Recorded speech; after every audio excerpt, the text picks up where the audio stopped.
morning and happy Mother's Day to all of you out there in Cyberland. I hope you're not being held for ransom. Today we're talking about the fifth chakra and the power of the will, our choices. It's a very difficult truth for any of us to accept that the events and circumstances of our lives are the direct result of choices that we make. Because for most of us, we have stuff in our lives that we don't like, it's awful. And so if I said to you, all right, on your best day, on your worst day, would you have ever chosen this situation in your life? And most of us would not just say no, most of us would say, hell no. I would not have chosen that. And so then to that I would say, you didn't do it consciously. Because we don't choose consciously most of the time. 90 to 95% of the time, we're responding out of reactive pattern. Routines that run in our subconscious. If-then routines, if you're a computer programmer. If we perceive certain situations, and it doesn't even have to be a cognitive perception. It can be something as simple as a smell, as a piece of music, as a particular expression on someone's face, as a nebulous perception of the meaning of a situation that we're in, can trigger these responses in us. And many of these responses are dysfunctional. They may have been functional at one point.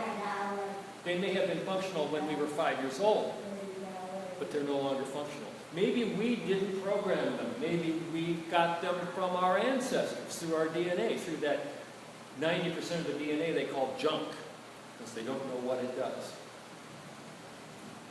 Sins of the father are inherited by the sons for 7 generations, it says in the old book. And we can see patterns of disease that follow lineages. But not just disease. Attitudes, judgments, concepts, perceptions, filters. We don't see clearly. Shakespeare said we see through a glass darkly. What is that glass? That glass is the lens through which we perceive, because we don't perceive with the eyes, ears, nose, hands, tongue. We perceive with our minds. Perception takes place in the mind. So I like to say, if I ran a clown car in here and 18 clowns jumped out and did gyrations for 30 seconds, jumped back in the car and drove away, and I asked all of you to write down on your paper, what did you just see? I would get an infinite number of different versions of what just happened. Because we all perceive differently. Women in my life keep saying, didn't you see that blah, blah, blah? I'm going, no. Men don't see detail the same way women do. The male aspect doesn't pick up on detail the same way it does in the female aspect. There's more detail. Men tend to see farther away. Men stare at walls. Men are only capable of 2 or 3 different degrees of emotional awareness. Women have infinite degrees of emotional awareness. This is where we run into problems with each other.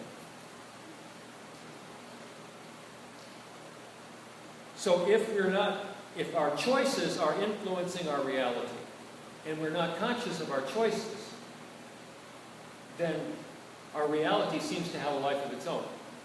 It seems to run its own course, and doesn't it seem like that? Doesn't it seem like, oh, boy, I have no handle on life at all? It just happens. And then we say, well, I chose this and I chose that. Did you?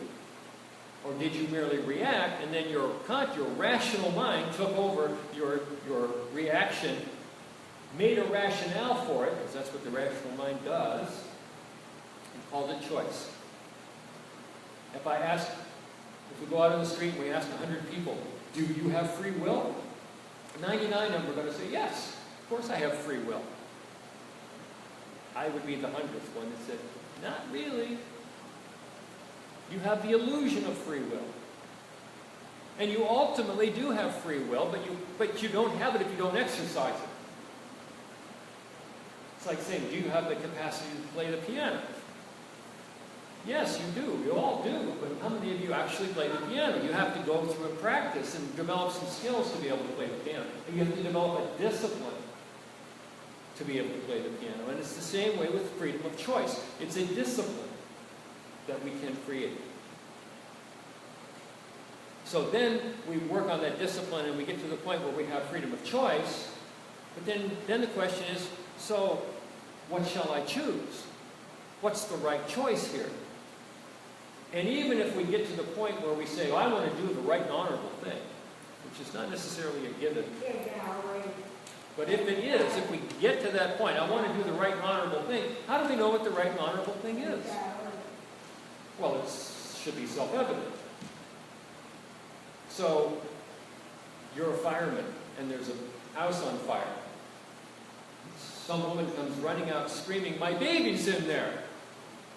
And you, as the fireman, what is the most right and truthful choice you can make here? Well, of course, you're going to run into that building, risk your own life, and save that baby. And when you come out with that baby, everyone will cheer. You get patted on the back. You'll get a medal. You'll get a raise. You'll be honored for doing the right and honorable thing. And then in my story, that baby grows up, gets married, has children. One of those children grows up, gets married, has a child that turns into a beast and kills 1,000 people in a terrorist act. So, how right and honorable was your choice to save that baby?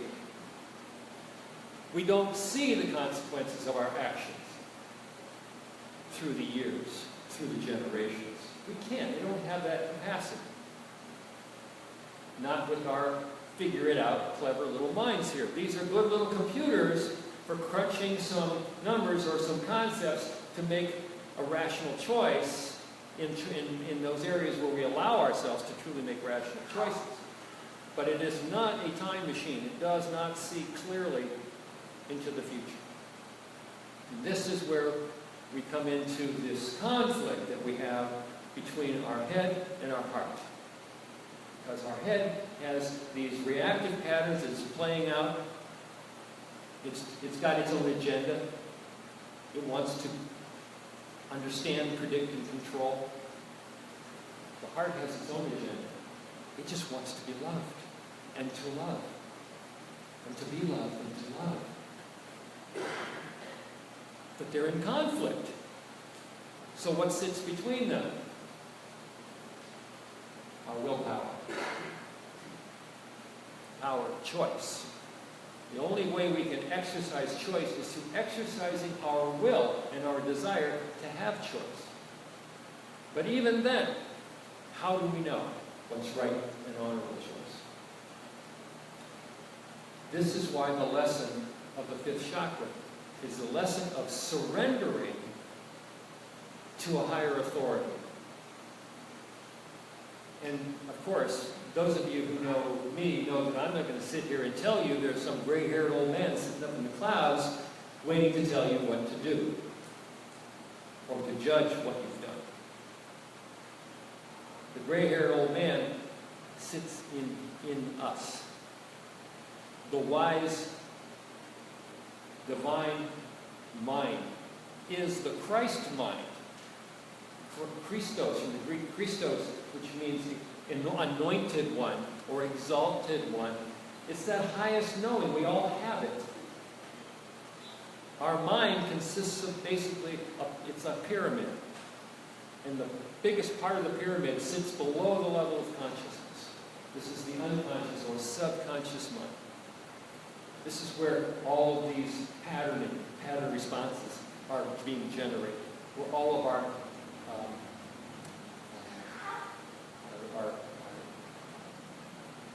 inspirations, but also our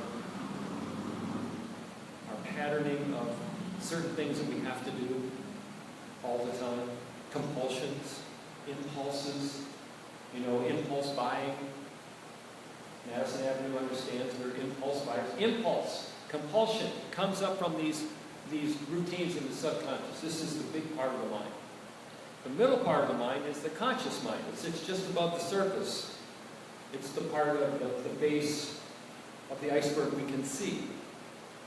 Taste, feel, touch, hear. The part of the mind that is cognitive. And then at the very tip top of the pyramid is the divine mind, the Christ mind. This is that which knows. This is that which is not separate from the mind of the all that is, the ground of all being. And so to tap, we don't have to go outside of ourselves to find that mind. We don't have to go to a synagogue or a mosque or a church or a holy place to find that mind. It's with us, always. It never stops speaking to us. Some call it the angelic mind. Some call it the Christ mind. Some call it the divine mind. Some call it the wise, the wisdom mind. The all that is. The one that knows in any moment what is the right and honorable choice of action or inaction, of speech or non-speech. How do we access that? It's a still, small voice. And the problem with hearing it is we've got this piece in the middle that's a chatterbox. The monkey mind. Blah, blah, blah, blah, blah, blah. Always wanting to explain, understand, and predict. What's next? What's next? What's next? What's next? I remember. What's next? It won't shut up. It won't shut the funk up.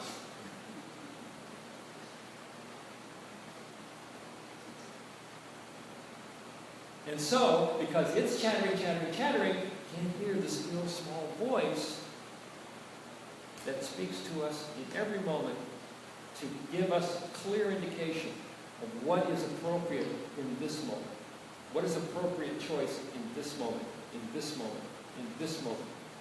That's why I call this the church of what's happening now. No, now. No, now. How do we access that voice? By stilling the chatterbox. How do you still the chatterbox? All right, I want everybody to stop thinking right now. Don't think. How's that working for you? It's like, don't think of an elephant. We can't, it's very difficult and takes years of practice to actually get the mind to stop. So, for most of us, the most appropriate way to deal with it is to assign it a task. Focus it. Give it something to do. Just like you would a 2-year-old who's having a tantrum. Reorient them. Give them a task. Give them something to focus their mind away from whatever it is they were hung up on. And then, as the mind focuses, it becomes still enough that we can begin to hear the divine voice. Now, some say, I have lots of voices in my head. And they don't all say the same things. They don't even all sound the same. So how do I know which one is the voice of God and which one is just my ego mind parading as the voice of God? We don't have to look far for examples of that. How do we know? How can you tell the difference? I want to try an experiment because in my experience, the divine voice has a tone. It's different than all of the other voices. It's unique.